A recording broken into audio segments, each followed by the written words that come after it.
It's time for another episode of Corner of the Galaxy from the Box, the show that gets you behind the scenes of the LA Galaxy and into the minds of soccer reporters and MLS experts. Your hosts for the day are Corner of the Galaxy's Josh Guesman and LA Times soccer reporter Kevin Baxter. Let's start the show.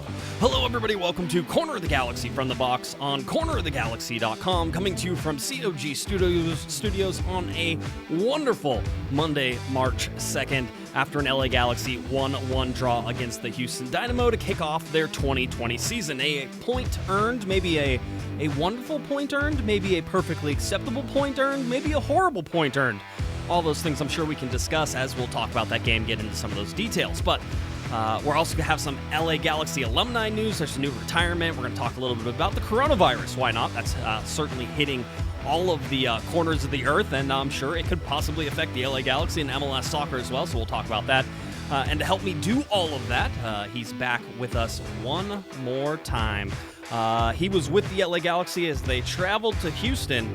Please welcome back to the show, the panda himself, Mr. Kevin Baxter. Kev, how's it going, buddy? All right, the flight back from Houston was great. I just got back, and boy, are my arms tired. I was going to say, you have to hold up that plane all by yourself? That's right. I'll be here all week. Tip your waitress. Very good. I guess an opening weekend. All 13 teams in action here, Kevin, for the LA Galaxy, for Major League Soccer, all those fun things. It was a busy week, and the LA Galaxy certainly get through that. They traveled to Houston. You were on that flight, though. I think we have to start at the perfect spot at the beginning, your flight over there, because I know you've covered teams before. I know we've talked about covering teams before, and I know that there's been different ways that the teams travel throughout the years. So I have to ask how your experience was there traveling with the LA Galaxy. Well, as you know, that MLS, the CBA now allows MLS teams to use 8 charters a season. And the Galaxy were thinking about using the charter for this flight because it's almost 4 hours, or at least that's the scheduled time. We weren't in the air 4 hours. So they thought about using it for the first game of the season. Did not. Flew at commercial, flew on United, direct flight. Part of the deal, and it's not necessarily something the Galaxy asked me to agree to, but when it's a special situation like this, I went on Zlatan's first road trip. I wanted to go on Chicharito's just to see how he's met in the airport and sort of what all the stuff that happens around the team was. So basically the Galaxy tell me what flight they're on. It's a commercial flight, and there's a lot of other people on it. I buy a ticket on that flight, and then they tell me what hotel they're at. It's a hotel anyone can book a reservation to. I book a room there. And then for most of the rest of the time, I just kind of, I'm a fly on the wall. It's not like I sit down in the boarding area and talk to anybody or sit down, or talk to anybody on the plane. I just sort of observe. And what I observed on this one, Chicharito sat in first class. He had the last aisle seat in first class, sat next to Sasha Clenchin, and in front of them was Pipo Gonzalez. I don't know where Pavon may also have been in first class. I didn't see him. I didn't see Guillermo get on the plane. They may have been in first class as well. The Galaxy told me that they determine who gets first class based on seniority, which would explain why Sasha was there. Doesn't explain why Chicharito's there, because since he had never played an MLS game, he had 0 seniority, but he was definitely in first class. Everybody on the Galaxy team years where Bruce Arena told players not to wear any Galaxy gear in the airport. On this road trip, everybody was wearing a Galaxy tracksuit, Galaxy polo shirt. Chicharito had on a hoodie, Galaxy hoodie. So it was clear the LA Galaxy were going to be on this plane.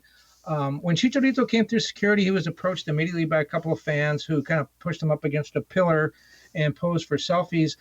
Same thing happened and when he got off the plane in Houston, he was greeted by 2 uniformed Houston police officers. And there was also a Galaxy security guard that was on the flight that followed Chicharito around. The security guards met him when he came off the plane.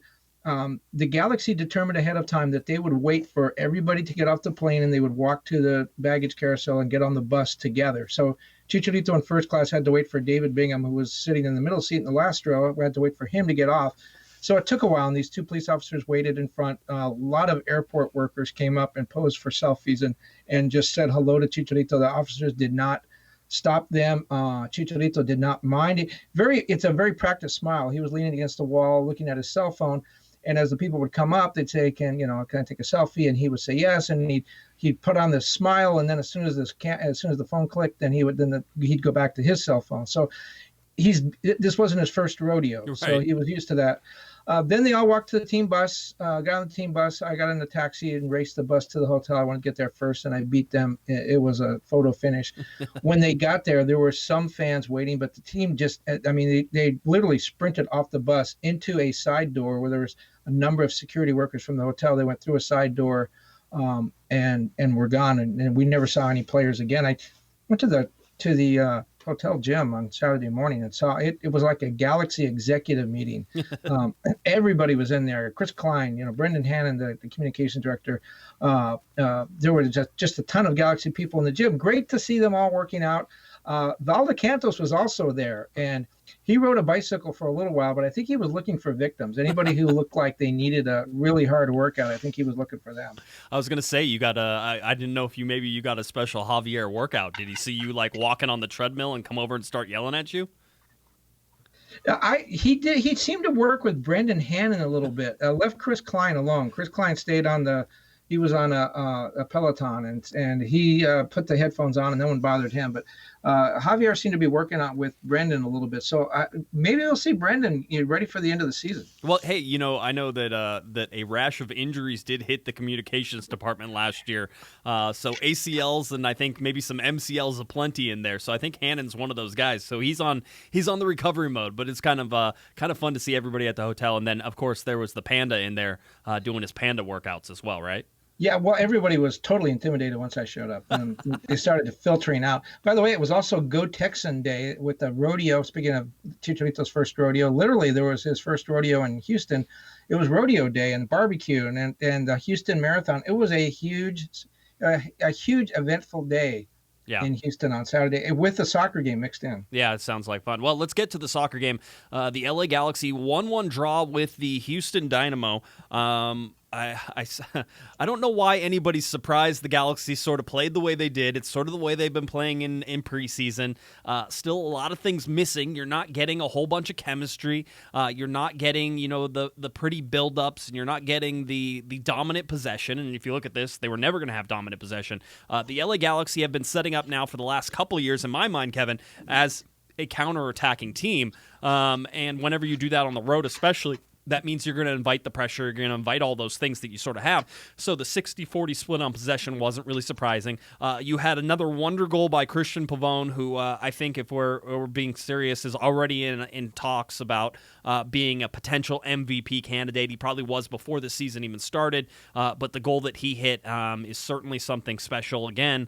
And so you're seeing him just sort of blossom, and he's going to be, the guy who's probably going to have to lift this team on his back as much as he possibly can. So you saw that. You saw Chicharito not get a goal, Kevin, which I know has some people panicking about. You saw an offense, again, that stuttered. You saw an Alexander Katai that only went 58 minutes. You saw a defense that was under siege for a lot of this game, but ended up only giving up one goal, which, by the way, if they were on pace right now, would give up 34 goals, Kevin, and be a huge improvement over the 59 that they had. So it's a mixed bag all around, but, it's always easier to see it and sort of see how the Galaxy play when you're there. I know you were there, so what was your assessment of this LA Galaxy team? I thought Insua played a really good game. He was looking for Chicharito from the start. He was delivering a lot of crosses into the box, but they just weren't hitting their target. In fact, one directed for Chicharito wound up going to Katai, who put a header off the post. That was kind of interesting. It just seemed like the chemistry was not there, and I know they had a number of preseason games together, but Insua and Chicharito were rarely on the field together. Remember, Insua was a late arrival. He had an injury, and then Chicharito was off on his visa. So those two, that seemed to be the game plan. And Insua coming up the wing and delivering a cross, he just couldn't find Chicharito. When you look at the statistics, Chicharito, you talk about him not scoring a game. I think there's a lot more than just not scoring a goal to be concerned about. Because when you look at the stats, his 32 touches, that was the fewest of any starter. He had the second lowest number of total passes, 12. He had 32 touches in 90 minutes. He had 12 passes and completed just 9 of those 12 passes. It really didn't seem to be in the game. He had one shot. It was a very weak shot in the 11th minute that went way wide of the net. He worked hard on defense. He was active. He was moving around a lot. He had one good pass that almost led to a goal in the 74th minute when he found Sebastian Lletget in the middle of the box, and it was a good save on that one. But other than that, he wasn't really all that actively involved in the offense, and it seemed to be more of a chemistry problem than a work rate or anything like that. Yeah, it is. I mean, listen, I think we have to, and we've been talking about it, but we have to continue to talk about it. Chicharito's not Zlatan. You're not going to run the whole game plan through that person, but what Chicharito is reliant on service, and I think you have to credit Houston. Houston did a great job of clogging the middle of the field. You talk about guys who had bad nights. I think Sebastian Lletget had a bad night. I think Sasha Kljestan had a bad night. I thought Perry Kitchen was good defensively and wasn't really a factor that much in the offensive side of things. I thought Katai had a poor night. I thought Chicharito had a poor night. And you look at where a lot of this is coming from, and that comes from the midfield not being connected to the forwards. I thought the midfield did a better job connecting with the defense, which is one of the big problems that the LA Galaxy have had through this. So defensively, I thought they played pretty well. You can certainly credit Houston for not finishing very well, because I think Houston had a bunch of shots, but the Galaxy actually ended up outshooting Houston on target 4-2, and just slightly under, I think 15-11 on total shots as it goes. And you look at that, there were a bunch of block shots that the LA Galaxy had. I think Rolf Feltscher had a great night just from keeping Houston from crossing the ball in.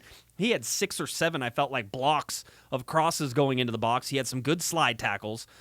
So there's some good performances, but again, the bad performances for me came from the center of the field, and there's things that are evident in this. This one is Houston knew to clog the center of the field and that the LA Galaxy would have to work up the wings, which is what the LA Galaxy ended up doing. And 2 is that the LA Galaxy have and continue to miss Jonathan Dos Santos to sort of be that pivot point in that central midfield. I was hoping that Sasha Kljestan, I thought, could do that job, and you saw him in the Chicago game playing a little bit better in that role and providing a little bit more of a spark offensively going forward, but you didn't see that in this game, and when you do that, you're gonna see Chicharito disappear, and that's what happens. Well, I think you're absolutely right. They really missed Jonathan, and I think it makes a huge difference, as you said, in that link between the midfield and the strikers and the attackers. But you're absolutely right, too, about I thought the center backs, I thought Giancarlo and DePuy had relatively good games. I mean, offensively, at least. I know you had some questions about people's play defensively, but, they were 1 and 2. They were among the leaders in touches. They were 1 and 2 in total passes, which tells me that the Galaxy are really committed to playing the ball out of the back. They're going to continue to do that, and that's good to have those center backs being that active with that many touches and that many passes. But as you said, they're delivering the ball to a very, very choked midfield, and then it doesn't go any further than that. And that's where the real problem is. And you're absolutely right. When Jonathan comes in there, I think that is going to change. Yeah, you would expect him to be able to unlock some of this stuff. The other disappointing, the real disappointing thing throughout this preseason has been Alexander Katai, and it feels like, Kevin, we're getting a player right now who's not 100% fit. No, and is also not a 90-minute guy. I'm looking back at his time with Chicago, and there's a lot of games he came out early, even when he started. Yeah, and I expect him to be able to start going, 65, 70, 80 minutes in these games. I mean, that's really what you should. But also in Guillermo's offense, Kevin, I think we do have to acknowledge that when you look at what he's asking the wingers to do, that it's a lot of work. And so Katai, a little bit older, than a Cristian Pavon or even a Chicharito, is probably going to be one of those guys who gets subbed. And if you look in this game, whenever they bring Joe Corona into the game in place of Katai, things changed a little bit for the LA Galaxy. Right around the 60th minute, they started to gain a little more possession, started to be a little bit fresher. My only concern on the substitution pattern here, Kevin, is that when you look at it, Guillermo Barros-Schelotto really used one substitution. He ended up using 2 and not the fully allotted 3, but he used 1. He brought in Joe Corona for Alexander Katai in the 60th and the 58th minute. And then the next one wasn't until the 87th minute when they brought Emil Cuello in for Sebastian Lletget. For me, that's we're going to stall this game and shut it down. This isn't a sub brought on to do anything. So really, Guillermo, made one change, and I think that's been a criticism over last year as well, and sort of what we've seen throughout those games in 2019, Kevin, is that Guillermo doesn't use a lot of subs. He doesn't always use all 3, and when he doesn't always use them to try to affect or change the game as much as maybe you would expect.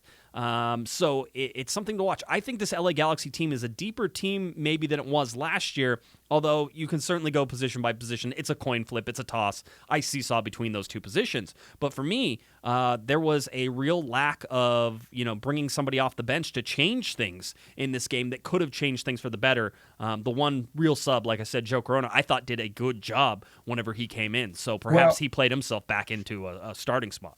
Well, I think that I would push back a little bit on that. I think generally you're right, but I do think the Corona thing, at least, one of the things about soccer is a lot of times there's a lot of numbers they're compiling now. Everyone's trying to get in the analytics thing like baseball. And I'm not so sure all of these numbers answer any questions. But since they're here, I'm going to use them to say that the Corona substitution kind of answered what you were talking about, which was the fact that the midfield was getting so bogged down. Corona came in right after the Houston score. So at that point, it was a draw.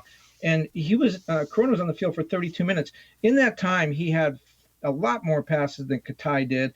And he also had almost as many touches as Katai had in nearly twice as much time on the field. So that told me that tells me that Corona was much more active, was much more of that link that you were talking about, and was much more effective in getting, at least bringing the ball up than Katai was. And so I think Corona was supposed to answer that, the missing Dos Santos part.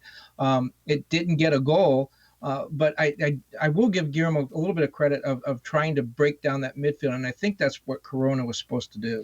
Yeah, this is really, if you want to talk about all the LA Galaxy's problems, and that includes, Chicharito being very limited in what his role was on the night, it's the midfield. And so as that midfield goes, you're going to have to sort of see, I think, as the LA Galaxy go, and as we were certainly aware of last year a lot of times, as Jonathan Dos Santos played, the LA Galaxy played.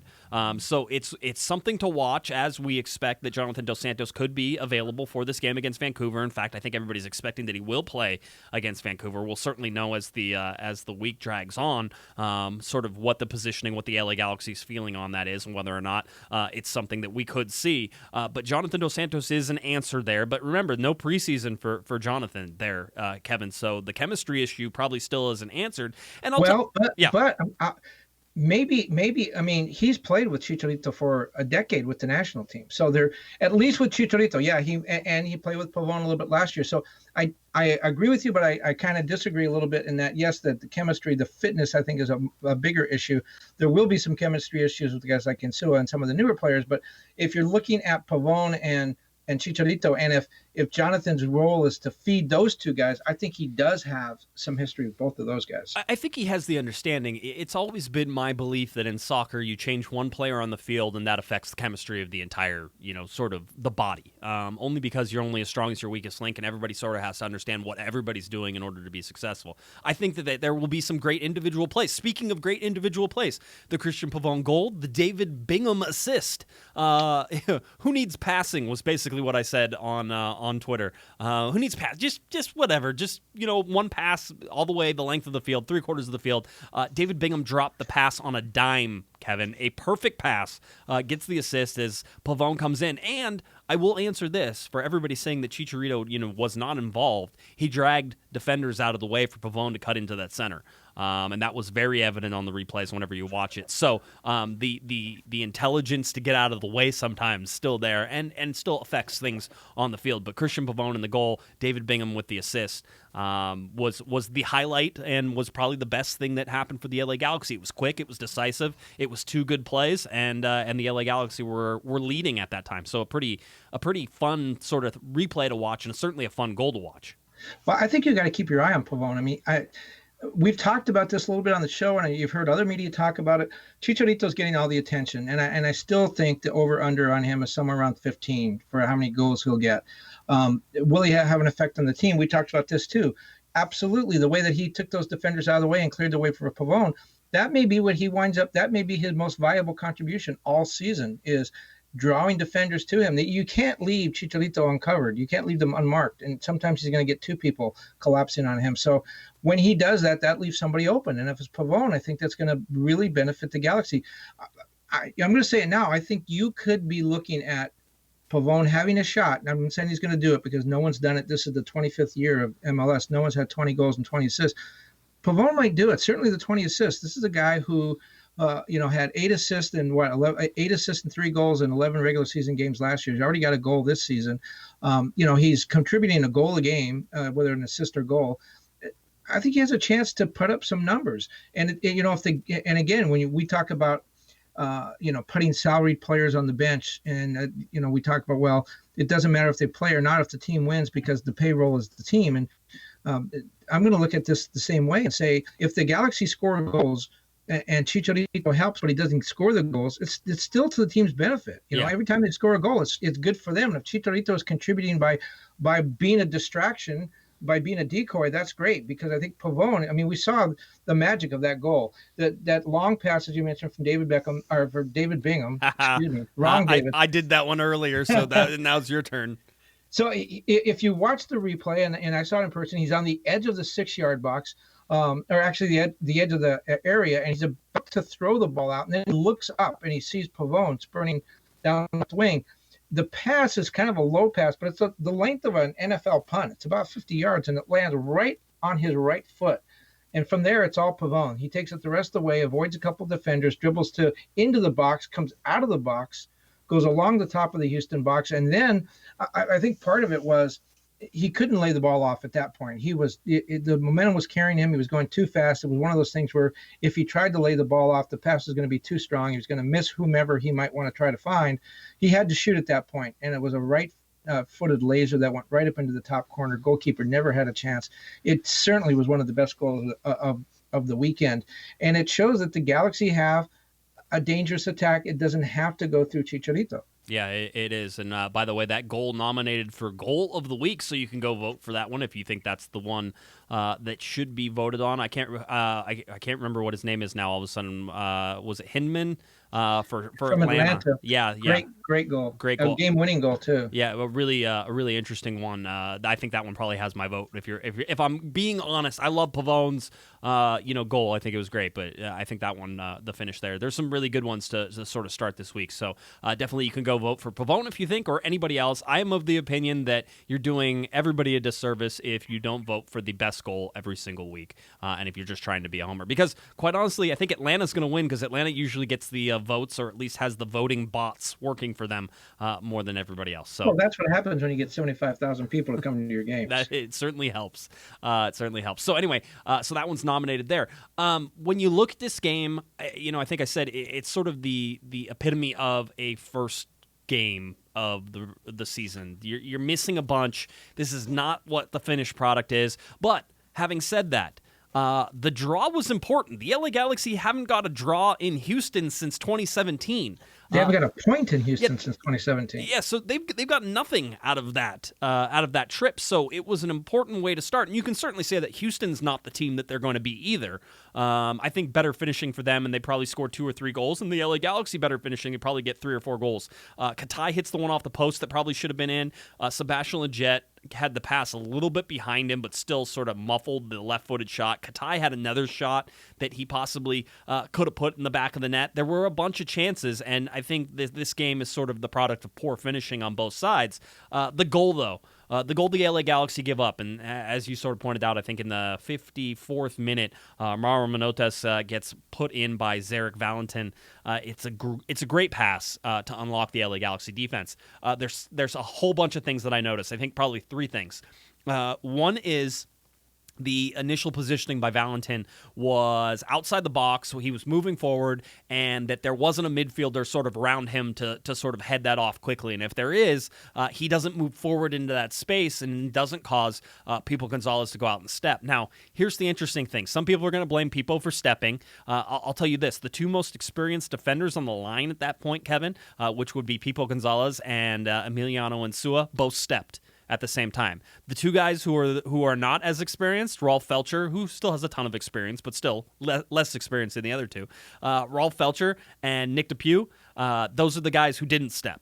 And so when you have one side of the line stepping up and the other side of the line staying where they're at, what you get is a mismatch. And what did Mauro Manotas do but run back in behind Pipo and basically the space by Emiliano Insua, and that's where the pass was hit. Valentin hit him in. Now, whenever that pass comes in, the big mistake, so there's already one big mistake that's been made, whether it's on the guys for not stepping or for the guys for stepping or for the midfielder not being in it, that's where the defense has already been unlocked. But the big mistake then comes again with David Bingham and his positioning on this play. Now, there's a couple different ways to look at this, and I'll sort of tell you what those different ways are, and I'll tell you which way I'm leaning, which is that David Bingham ended up, basically guarding his near post, but guarding it to the point where about 90% of the goal was open to the left side.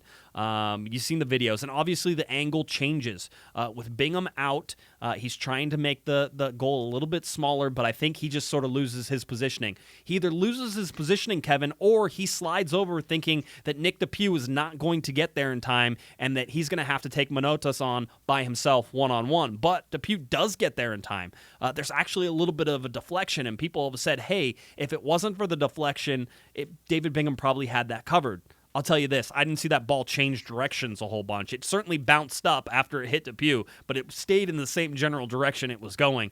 So I don't think that's a thing. I think this is one of those that Bingham didn't think DePuy was going to get there, so he slid over a little bit too far, thinking he was going to have to take Manotas on one-on-one, and what ends up happening is it's an easy finish back across the goal where about 85 to 90% of the goal was wide open. Yeah, I think that's the only explanation. I didn't get a chance to ask David about that, but watching the replay, that's exactly what it was. He really favored that near post, was really guarding against it. And the only reason he would do that, because again, he left so much of the net open. There was no one to pass to. There was no one else in the box that I saw. I think he definitely counted on his defenders guarding the rest of the net. And maybe you can even say maybe DePuy should have done that. DePuy slid in and tried to deflect the ball. Maybe he would have been better off holding up and acting as an extra defender and sort of blocking the goal, because there was nothing blocking 85% of the goal. It was a wide open net to shoot at.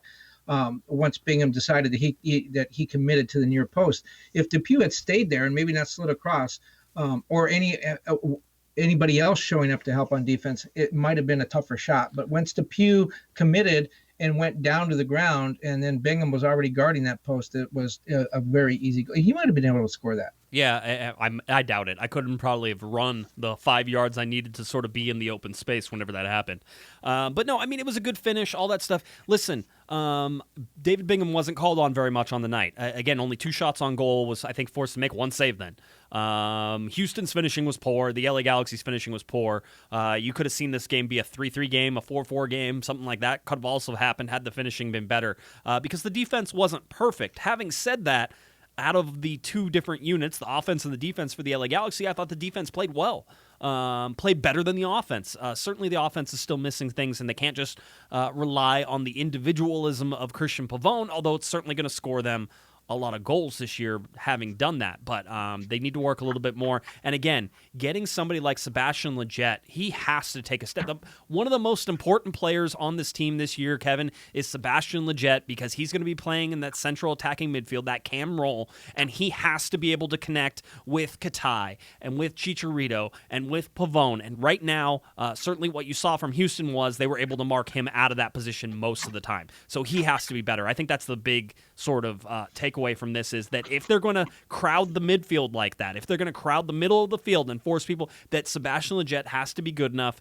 to break through lines and find those extra passes into that final zone, where you can find guys like Chicharito. I mean, putting the ball on, Chicharito's shoulder and sort of pushing him into space is a great way to open things up, and that opens up a ton of room for everybody else, and I think the Galaxy have the ability to do that. They have the ability to do that to Pavon, too. Well, when you look at a team, Houston had almost 60% possession, and they only test the goalkeeper. Bingham only sees 2 shots. You're right. I mean, it was a great defensive effort. The team had the ball 60% of the time, and they only put the ball on the goalkeeper twice. Now, they beat him once, but then we all know right now David Bingham is the Galaxy's offensive force. He's an offensive player, leads the team in assist. So trying to have the guy, leading the team in assist and also making saves, that's kind of a tough combination, right? Yeah, it is. It is. I know Eric was making a lot of noise about David Bingham's poor performance, but again, leads the team in assist. He does, certainly for the time being. Yeah, if you go over to cornerofthegalaxy.com, Eric has his Grading the Galaxy article up there where he's going to do grades for everyone. By the way, if they're not highlighted, it usually means that they have like 2 or 3 stars and that, hey, nothing really stood out, that type of thing. But everybody is graded. You'll be able to see that. You'll be able to see everybody's average scores, all sorts of fun stuff. Eric's doing that, but Eric says 1 star for David Bingham, and you can agree or disagree with that. By the way, our first 1-star rating is David Bingham. So I wonder if Eric knows that David Bingham could be waiting for him next time he goes to his car after the game. Well, David Bingham's played 10 years in MLS, and I went down to him after the game and said, that was, a great pass, your second assist in MLS, and he said, third. And I go, I looked it up. There's 2. You had one to Wondolowski, and you had the one today. And then he described in detail one from his first MLS start in, I think, 2011. It was against New England. He described the pass. He described Wondolowski's finish. And it was kind of amazing. And he said, I've only got 3. It's hard to forget them. You kind of remember them all. So obviously assists are a big part of his game because he remembers exactly how they all came down, even 10 years later. Yeah, I was going to say, it's like one of those whenever you talk to a golfer and they can remember every shot they took during a round, and stuff like that. It's the level of detail you get with professional athletes sometimes is pretty crazy. I remember talking to baseball players, like your first hit, and they said, well, that was 15 years ago.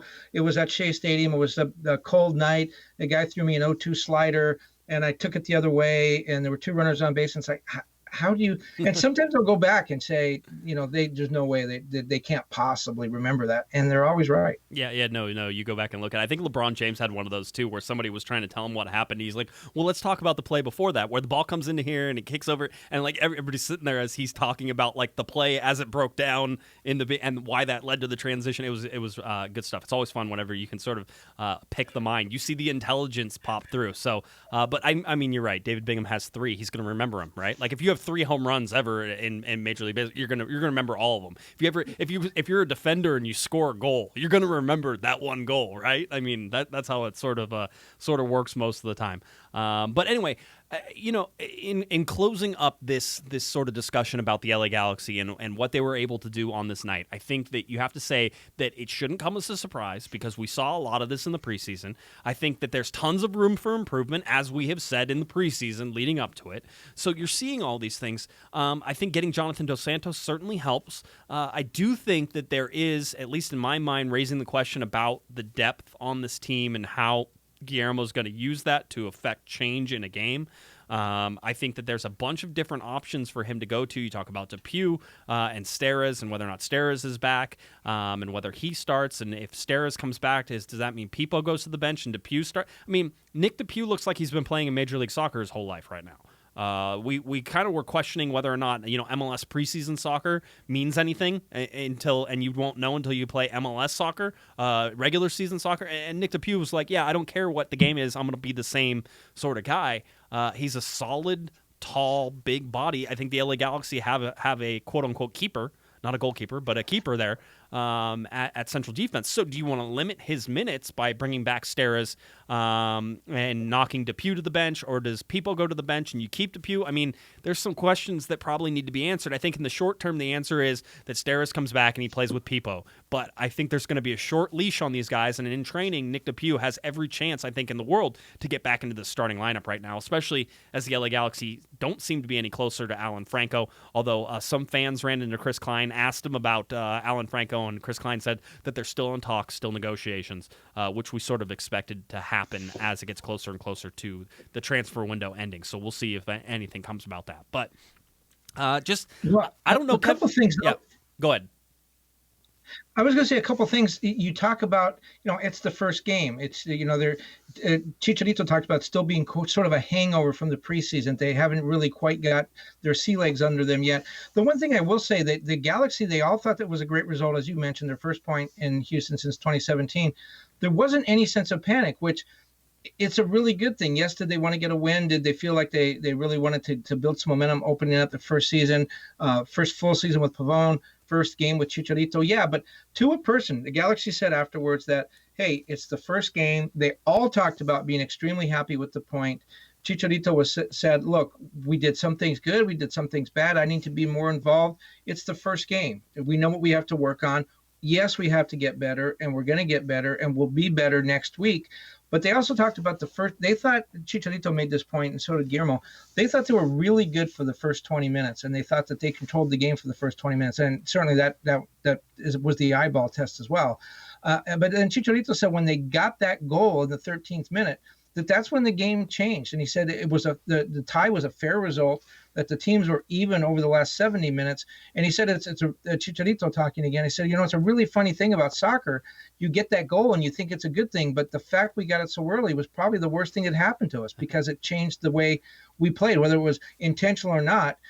We let Houston back in the game after that. Whereas if we had to push maybe another 10 minutes to get that goal, the game might have been totally different. Yeah, there's something to that. I'll always talk about scoring and scoring too early and how that affects and sort of changes the game.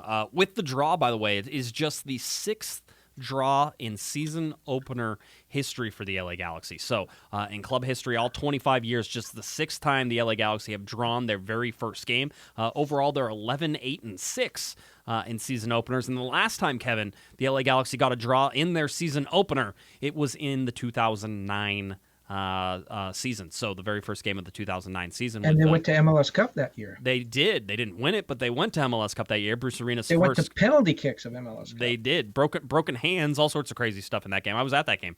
It was a crazy game.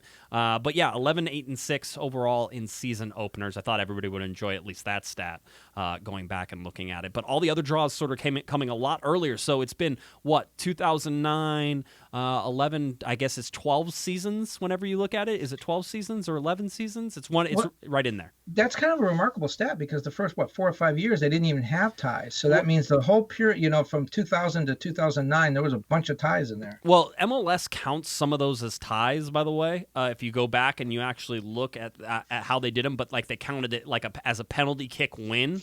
Right, so they got the full points, but somehow in the records they actually still show it as a draw, because I just basically copied their records whenever I went back and looked at the games. Because the standings don't show ties. Yeah, exactly, and that's not how it works. So yeah, it was just interesting to sort of track some of that and sort of do it. But I have all those records already in there, so all I had to do was plug it in and then sort of look and say, okay, where does this sit? So yeah, that's where the LA Galaxy are now. One of the things that happened, Kevin, hours really, about 12, 18 hours before this game kicked off. The LA Galaxy came out and officially announced Chicharito as captain of the LA Galaxy in 2020, which, of course, riled up a whole bunch of feelings. And I can imagine you and I were talking about before this. One of the feelings that certainly riled up was the fact that... So Guillermo announced that, huh? No, Guillermo didn't announce it. That's my point. Yeah, I know. It's we're going to talk about how we sort of couch this discussion, but yeah, no announcement from Guillermo. I don't think that at any point Guillermo sat all the team down and said, "Hey, Chicharito is going to be your captain for 2020." I was told there was no team vote on it, so it wasn't like the players elected him either. But that's not to say that Guillermo didn't do it.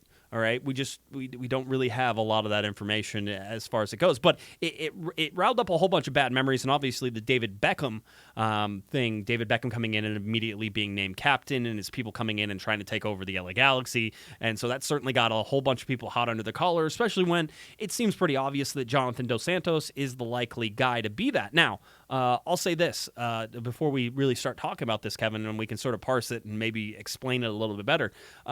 When you look at who Jonathan Dos Santos is and you look at who, Javier Hernandez, Chicharito is, one of those guys is very vocal and is very much a cheerleader and is out there yelling and clapping and encouraging and, also pointing some criticism out there. And one of those guys is I'm just sort of a lead by example guy. I'm going to go out there and I'm going to play hard and I'm going to give it my all. And you guys should do like me, because if you play like me, we'll win. Jonathan Dos Santos is the lead by example guy, and Javier Hernandez is the sort of rah-rah cheerleader guy who's out there, who's going to be passionate and intense. He's going to yell, he's going to scream, he's going to clap, he's going to hug, he's going to cry. He's that guy.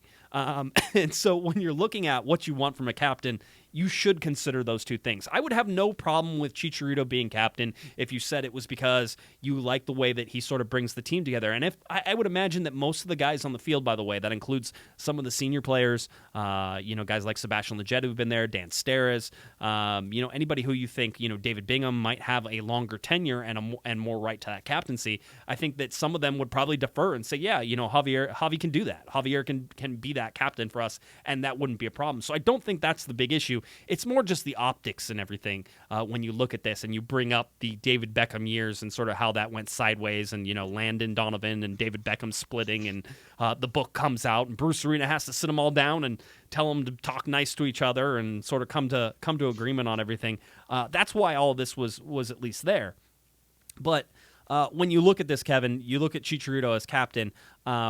Listen, it's tough to sort of parse this, but it seems like this was more of a social media buildup than anything really official. And I wouldn't be surprised, Kevin, if during this season, you're certainly going to see Jonathan Dos Santos also be the captain whenever he's out there on the field and isn't healthy. This was just buzz. This was clicks. This was engagement for a lot of this. And I would expect that the LA Galaxy and Jonathan Dos Santos and Javier Hernandez, I believe they all are very much in line. I don't think this is ruffling anybody's feathers. And I think that you're going to see both of those guys probably wear the armband this year. Well, I just did a long story about David Beckham, and I talked to a lot of different people, Bruce, Landon, David, Tim Lewicki, all about that episode with the captainship in 2008. And there was a totally different situation. Landon was there. Landon was the best American player. David came in. He was one of the first big foreign names to come to MLS. They took the armband away from Landon. There was nationalism. There was all kinds of stuff involved. There was MLS pride. It was a different world then because there weren't many internationals. And when David came in and all of a sudden they gave him the biggest contract ever, they changed the league rules for him, then they gave him the armband. It rubbed a lot of people the wrong way, and it wasn't handled right. And you're right. There was that sit down with Bruce Arena, and everyone I talked to said that was what really turned things around, that it was a very combustible situation. This is totally different. You're right about the personalities. I wouldn't be surprised if this was Jonathan's idea to say, you know what, you're a much better captain. I did it because, who else was going to do it when Zlatan wasn't on the field? But I really didn't like it that much, and you're much better at this. And you're right. Jonathan is going to be probably be the vice captain and probably get the armband at times. But this is really what happened is the Galaxy caused a much bigger stir than it needed to be. And it was this with social media people. And I think we see that a lot with the Galaxy, that they're very interested in the social media activity and the clicks and the attention that they get. And they will make 3 or 4 mistakes on social media a year. You can bank on it every season. They're going to get in front of the narrative a little bit. It's going to ruffle some feathers. It's going to have players especially, having to answer questions that they really don't know anything about or that they'd rather not have asked. So it's not a big deal. It was handled poorly. It should have been announced officially. It wasn't. But it's not an issue, and I can guarantee you that there's no one in that dressing room, least of all Jonathan Dos Santos, that it is even having a second thought about this. Yeah, I don't think it's a thing. I think you'd have to tell everybody it was a thing in the locker room. It was like, oh yeah, okay. I don't think it's something that is going to be a long-term worry. It's just, hey, it's one of those things. You want to drive the conversation? Sometimes you drive the conversation. Sometimes that's not a good thing. And it's certainly, I would get, in my opinion, you put that out there, and knowing the history that you have with David Beckham and sort of how that ruffled feathers. I mean, fans know the history. Everybody knows that history. And so to even have the slight optics of that looking the same 18 hours or so before your team takes off, I think you divide a fan base for no reason.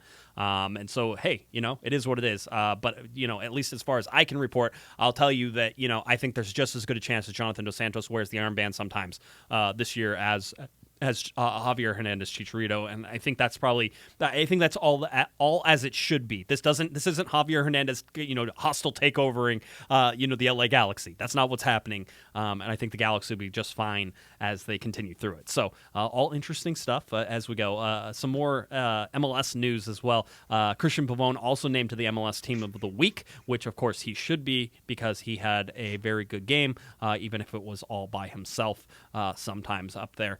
So Cristian Pavon will be, right now, he's going to be the highlight for the LA Galaxy, and I think that's a good thing for the Galaxy. I think that takes a little pressure off Chicharito. I think the goals will come. I think the chemistry will come. So I don't think that's a big worry. But one of the things that is a big worry, certainly globally, certainly here in the United States and even Los Angeles and the Galaxy, is the coronavirus, Kevin. And I know that you got to talk to the commissioner, Don Garber, and discuss a little bit about that.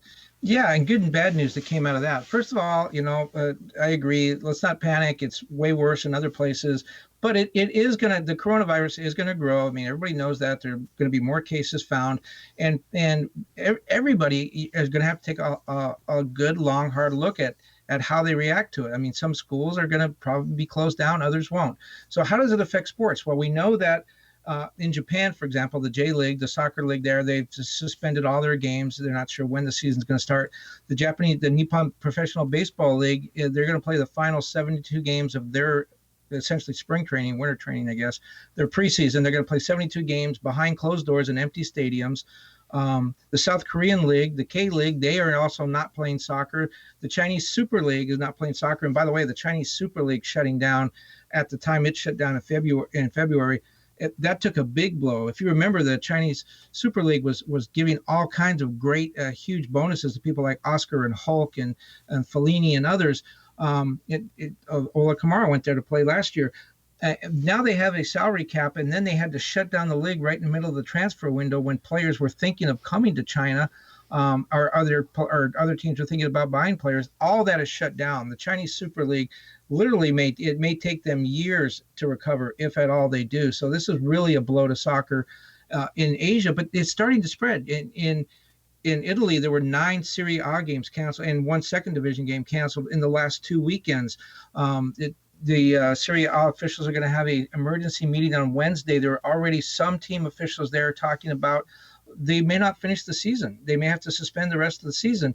And they have 3 teams in European tournaments that may not be able to have their home legs played in Champions League and in Europa League played in Italy.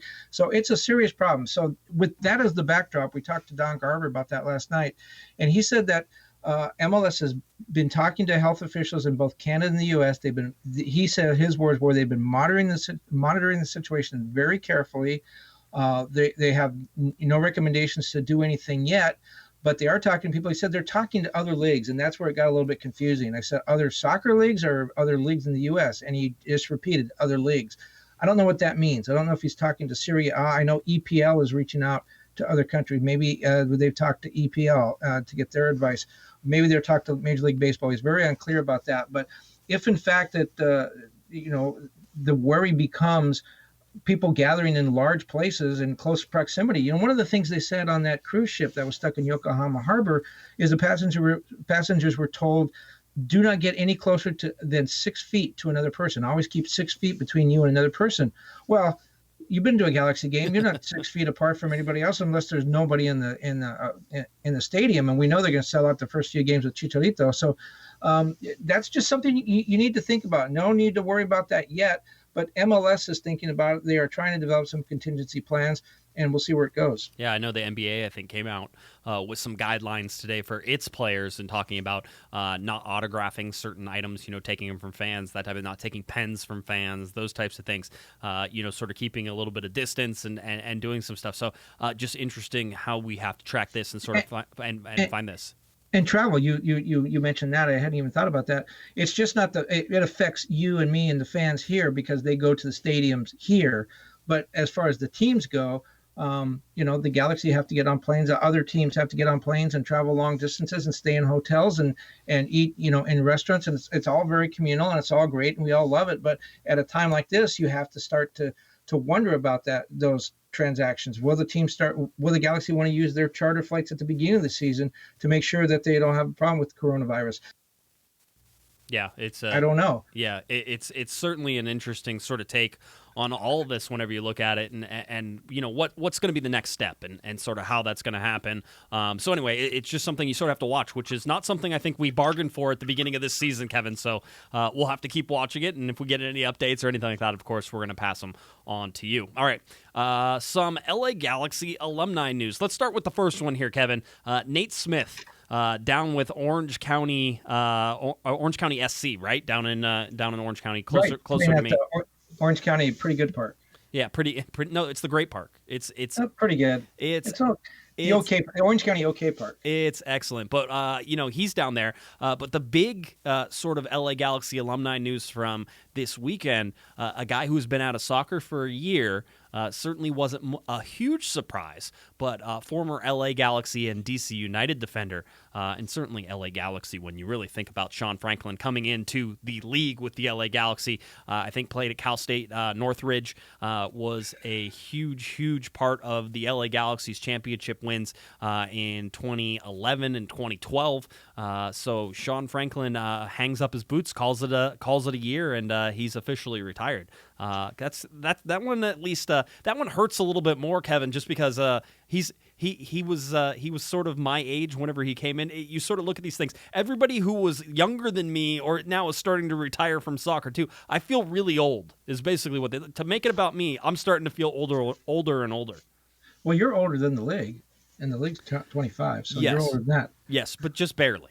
Sean Franklin is a 2-time MLS Cup champion. Yep. 2011, 2012. Played with the LA Galaxy all the way through 2013, and then got traded to DC United. That was one of those Bruce Arena deals where he said that he couldn't afford Sean Franklin anymore and would make sure he could go where he wanted to go. Sean ended up going to DC United. The LA Galaxy in 2014 obviously win another MLS Cup.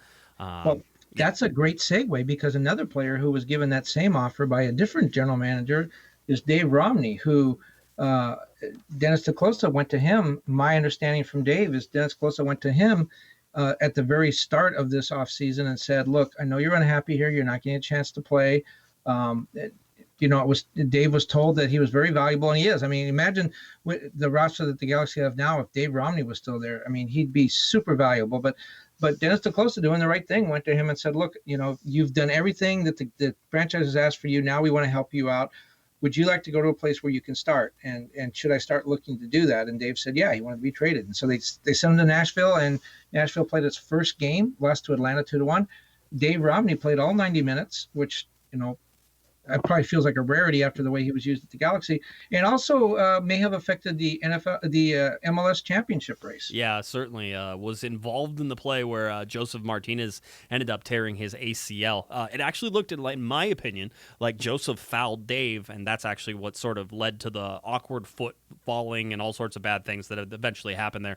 But Joseph Martinez looks like he's out for the season with Atlanta, and that's a huge deal for Atlanta United, and certainly affects, I would think, all sorts of odds whenever you look at who was a favorite to go to MLS Cup. Atlanta certainly was up there, and so with Joseph Martinez out, that's going to take probably a big hit with that. Their leading goal scorer, a guy who the offense really centers around, and the guy who can change the game, with a couple flicks of the heel or a good solid strike. So a huge deal for them. But yeah, Dave Romney involved in that play. So a little LA Galaxy connection all the way through.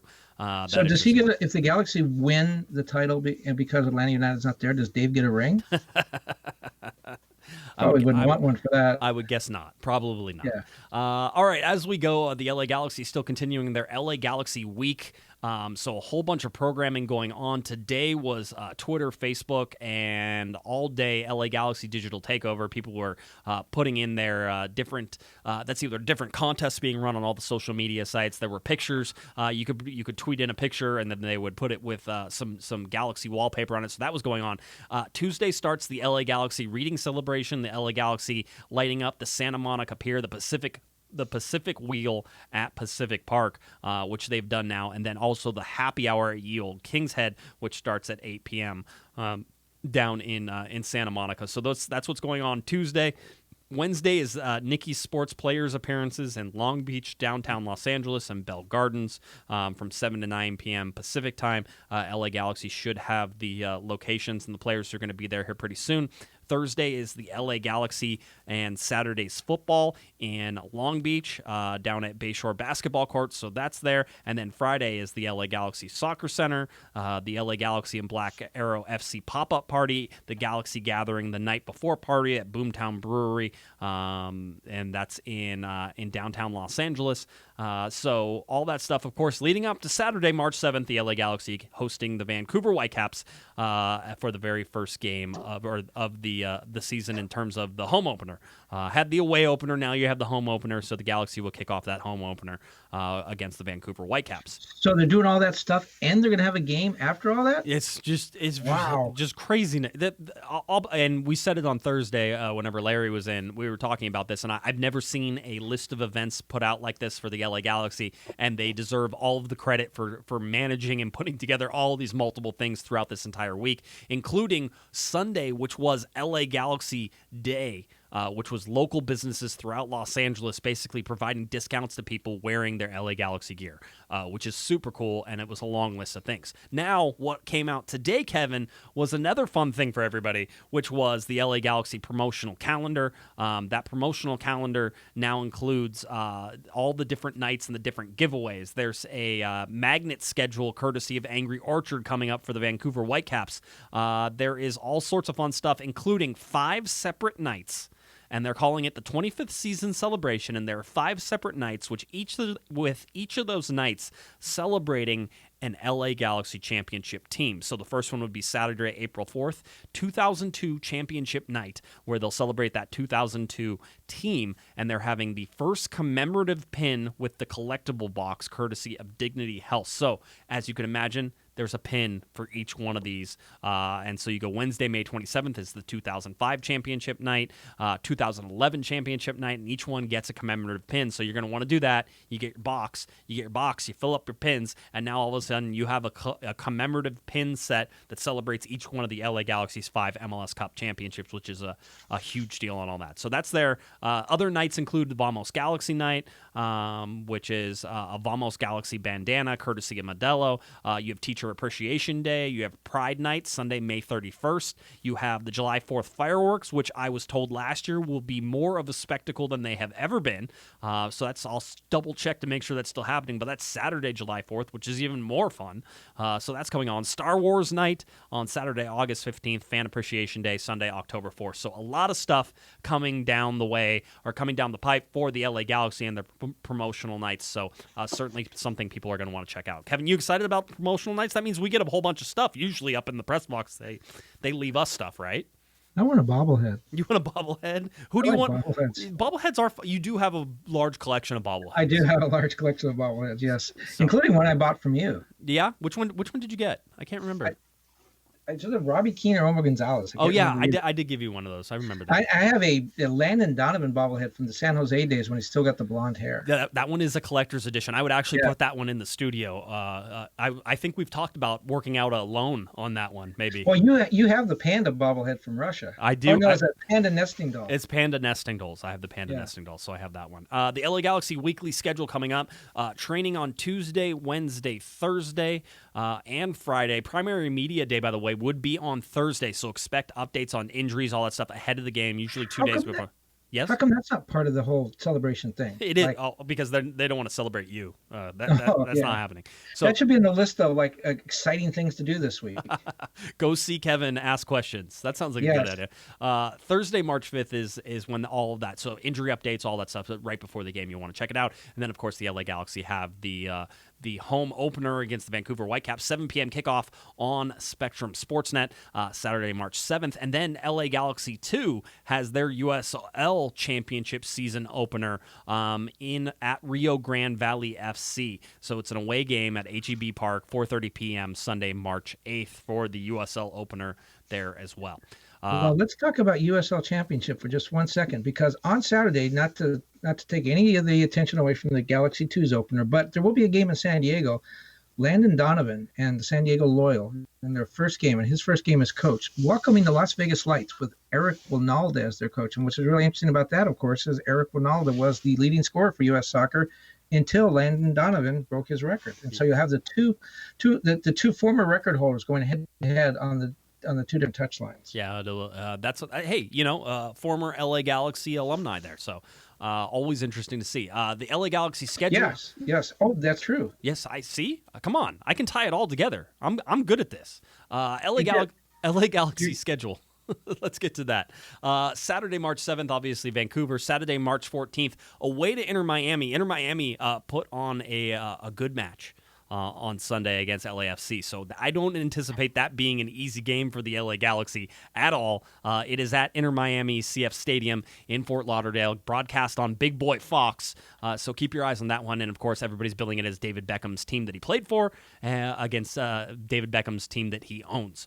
So that'll be a big deal for the LA Galaxy and for Miami FC. That's going to be a much bigger game than it should be if it was just a regular season game. But that's their home opener, so it'll be a big deal for them. You have Orlando City at home for the LA Galaxy at the end of March, and then April has 4 games. Sporting Kansas City at home, Minnesota away, Philadelphia away, Toronto away, and then back home for the Houston Dynamo again on Saturday, April 25th at 7:30 p.m. So that's sort of where it is. The only other thing I sort of wanted to touch on is I was setting up charts and going through everything, and I went through my points per month chart, and I was putting that together, and I got reminded, and I just want to remind everybody else, that there are 7 games the LA Galaxy play in May. I had to make my chart longer because I've never had a month that had 7 games. I've had 6 games. Usually it's just 1 or 2, but May has 7 games, and that is, in my opinion, what they would call a boatload of games. So just sort of get that through your head as it's going. 3 games in March, 5 games in April, 7 games in May, 4 in June, 5 in July, 5 in August, 3 in September, 1 in October. So that's sort of as that schedule. That May schedule is crazy. Not only 7 games, 4 of them on the road, 1 at altitude in Colorado, 1 at Bank of California, which isn't a long trip, but it's a very obviously emotionally draining game. And that's kind of quite coming up in the mid part of the season. I mean, we got to talk a lot more about May. That could really be a decider. That those 7 games, because it starts off in Portland. Generally a very tough conference opponent. Then they go to altitude. Then they come back and play the New York Red Bulls, which a lot of people believe are going to win the league this year. So a very good team. Then they have the LAFC game after that. Then they go back to altitude and play at Real Salt Lake. So 2 games at altitude, and then they are at home for DC United and Minnesota United. That's a tough schedule. It's a very tough schedule. Gone are the days where you could say, "Oh, we'll just turn it on in summer." That's just an antiquated thought experiment for people now, where you're like, oh, well, you don't really have to get everything going until like August or until July, where you really have to turn it on. May very well could, if you go through and have a bad May, Kevin. That's 7 games where you have a bad stretch in a very short amount of time, and that could very well decide whether or not the LA Galaxy are playoff bound, whether or not they're supporter shield contenders, whether or not they have any chance at sort of looking at an MLS Cup, and that's probably earlier than we've ever been able to sort of say that might be the difference maker. But in a super hyper competitive Western Conference and a super hyper competitive league this year, even Nashville and Miami, the 2 expansion teams, look like they're going to be able to compete day in and day out. I'm sure there's going to be some duds in there eventually, and we're going to find them. But right now, 7 games in May in a short period of time, you have some bad streaks in there. You're not playing well. You don't have the chemistry figured out by that amount of time, which you should. That could spell the end of your season. And we talked about this earlier. I mean, they need to get off to a good start. The point in Houston, as you mentioned, was good first since 2017. But then they have Vancouver into Miami. Vancouver off to lost its first game and frankly don't appear to be that good. Inter Miami expansion team. You would think that the Galaxy would be favored in that one. Then they have Orlando City. Doesn't look like they have a great team. They'll be better. The Galaxy need to get off to what I'm trying to say is the Galaxy need to get off to a good start, and then maybe things like May won't loom so important. If the Galaxy stumble a little bit with these, presumably, and there's really not an easy game in MLS anymore, but when you look at the quality of the caliber of the opponent, the Galaxy open with a much lighter schedule than they're going to see in May. Yeah. Oh, it gets tough. It gets tough real quick. LA Galaxy rumors. 22-year-old Edson Alvarez playing for Ajax apparently was approached by the LA Galaxy this offseason and was asked if maybe he perhaps would like to come to the LA Galaxy, which is interesting because they currently have him valued at about $15 million. He's a defender. Kevin, I think you told me he also plays holding midfield. You know a whole bunch about this guy. Yeah, I do. He came from Club America, can play holding midfield. I know him because right before the last World Cup, Mexico had a media day in LA. And when we went to the media day, there were a number of players that they came out and made available sort of in a Super Bowl press setup style where they sat on risers and you could go up to each player. And Chicharito was there, and there's Guardado and Memo Ochoa and all the usual suspects. And the media crowds around the big players, it was enormous. You couldn't get close to anybody. And Edson Alvarez, who was on that team simply as an injury replacement, wasn't expected to go to Mexico. But if he went, he would be one of the youngest World Cup, or was expected to go to Russia, excuse me. If he went, he would be one of the youngest Mexican World Cup players in history. I thought that was interesting, and there was nobody talking to him. So I went up and chatted them up in Spanish for about 20 minutes and wrote the story about this young kid hoping to make the team, but probably wouldn't, and his best days are ahead of him, and he was just an honor to be there. You know what? He made the team. He started in the World Cup, actually had some good games, really took off after that. That's when he went. Then he came back to Club America and wound up in Europe. This is a Dennis DeClosa thing. This is Dennis DeClosa was with Edson Alvarez throughout his career, pushed him onto that World Cup roster in a way, has been instrumental to his career, has an in.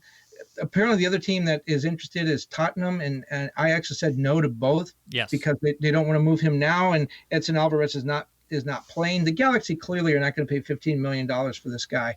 But if you're Ajax and the guy's sitting on the bench and he's not playing, at this point, $1 is better than no dollars, and you're not going to get any money from a guy sitting on the bench. With Dennis DeClosa's relationship with Edson Alvarez, he could actually put the Galaxy above Tottenham.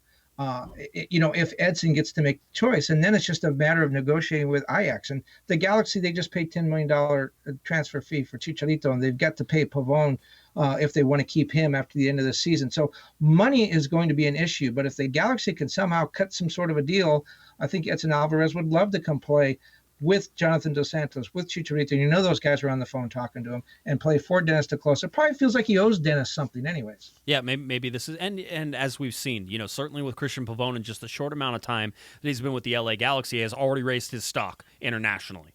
That he wasn't playing at Boca Juniors, and now he's playing, and he's ripping off goals in the preseason that, everybody's saying that could be goal of the year. He has a great strike in the first game of the season. He's raising his profile. His time with the LA Galaxy is limited, even if they decide to go out and buy him.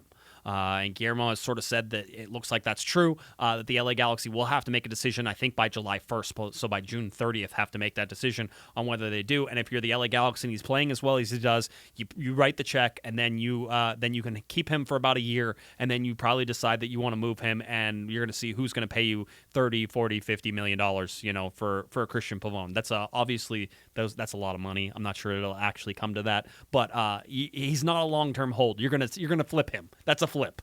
And so that's sort of where the LA Galaxy sit on that. And so if you're Edson Alvarez saying, hey, listen, these guys are having a high profile, I can still make a lot of money there, that type of thing, it could work. And like you said, the relationship with Dennis DeClosa makes 100% sense. So this is one to watch. Doesn't look like this is happening anytime soon. This seems like a summer transfer. If it is a summer transfer, and how the LA Galaxy fit that into the salary cap is anybody's guess. He doesn't even fit into the league's rule for next year, which is the under 22 rule, which would be transfer fee basically are exempt from the salary cap, but the player's salary is still hits the salary cap. He wouldn't make that because he'd be too old by the time that comes around. So it's one of those things we'll watch and see if there's any sort of validity to it, and whether or not the LA Galaxy can pull a good deal with Ajax and get him onto the team. So something to watch. But if you're a Galaxy fan, you like to hear your team involved in Alan Franco and Jurgen Damm and Edson Alvarez, young Latin American players, difference makers, good players. You like to hear your name involved in that. The last thing you want is, hey, Jurgen Damm wants to come to MLS, and here are the teams that he's not going to, and one is the Galaxy. Right. No. It's I don't know. There's a little bit of fatigue from all of that because it seems constant sometimes, but you're right. You'd rather your team be mentioned than not be mentioned. And I think LA Galaxy fans like to hear this. And Edson Alvarez, at 22 years old, a good young player, a defender, and like you said, can sort of play in the central midfield as well. That would be a good depth piece in terms of you get him, slide somebody else out, and now all of a sudden you have backups in multiple positions, and you can sort of play different styles, add some flexibility, all these things. So, if he comes, he's starting. Yeah. Oh, yeah. He's a starter. Yeah. I didn't mean that he was a depth. No. Him being brought in creates depth. Let's put Edson Alvarez on Galaxy too. No, yeah, that's not going to happen. It's going to play for Landon and San Diego Loyal. Very well. That's going to be a loan deal. Galaxy get him, loan him down. That's how it works. So anyway, that's sort of where we sit. The LA Galaxy preparing for their game against Vancouver Whitecaps coming up on Saturday. That is the home opener. I will be there. I think Kevin will be there. We still have a live show coming up on Thursday. That'll be 7 p.m. Eric, the Portuguese Hammer, back in the studio with us on Thursday night. So we'll get you all prepared, and I'm sure he'll have a dramatic intro. If he survives. Yeah, if he survives. If David Bingham doesn't find him first. Yeah. Yeah, that's right. Yeah, it'll be a fun one. Anyway, that's the guy who wears gloves to work. That's the guy he wears gloves to work. So Eric should really watch out. He should watch out. The only thing is, like, if you insult a lineman on the offensive line for some NFL team, that would be one of those things. Those guys are usually teddy bears, but they could probably kill you if they wanted to. All right, let's see. Anything else, Kevin? You good?